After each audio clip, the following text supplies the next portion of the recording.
U.S. President Donald Trump has opened a 2-week negotiating window before he decides, he says, on whether the U.S. will get involved in attacking Iran to try to stall its progress towards a nuclear weapon.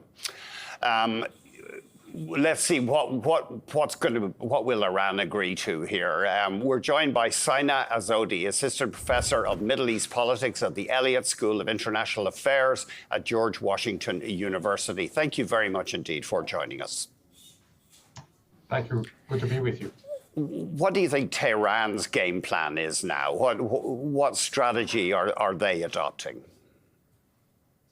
Well, their official position at the moment is that as long as the hostilities continue, Iran will not negotiate with the United States. They don't want to appear weak.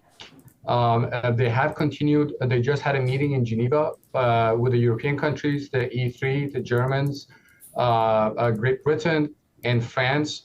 But this is nothing new. Iranians, unlike the United States, unfortunately, Iranians have persistently continued their talks with the Europeans on different issues, especially the nuclear program. But allow me to say one quick point. The general assessment and the agreement of the U.S. intelligence community is that Iran does not have an active nuclear weapons program. And this was confirmed by the IAEA Director General, Rafael Grossi.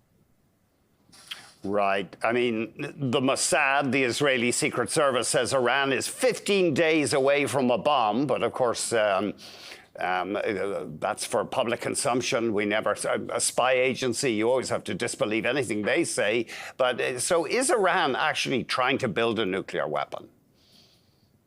Well, they had structured studies on issues directly related to nuclear weapons, but that stopped in 2003, and consistently the U.S. intelligence assessment since 2007 is that Iran does not have an active nuclear weapons program.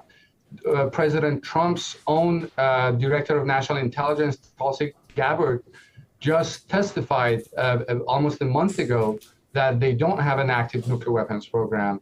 And if I may, let me just point out to something very quickly, that IAEA's assessment is that if Iran makes the political decision to go for a bomb, it will take Iran 10 days to produce enough fissile material for one single bomb. That is the breakout time. But having an actual nuclear weapon will need roughly, depending on different estimates, 6 to 12 months. And apparently, I mean, again, we're working with intelligence assessments here. According to NBC, the Director of National Intelligence has told lawmakers that Iran has not made a decision to rush towards building a nuclear bomb. Yes, that's correct, and that's the assessment that I was referring to. Yes, that's the assessment that I was referring to, and this is also the assessment that the Director General of IAEA just pointed out yesterday, that Iran does not have a structured program toward nuclear weapons. What do you think will happen? Do you think the Americans will ultimately get involved with some kind of attack maybe on that Fordo nuclear facility that's said to be buried under a mountain? Well, I wish I had a crystal ball and I was able to give you the precise answer, but I don't. I certainly hope that the United States does not get involved in the region, because that's the campaign that President Trump ran on twice, both in 2016 and 2024. He said that he's the president of peace and he does not want to start a new war in the region. He criticized former President George W. Bush, Obama, and Biden for starting wars in the region that are not in the interest of the United States.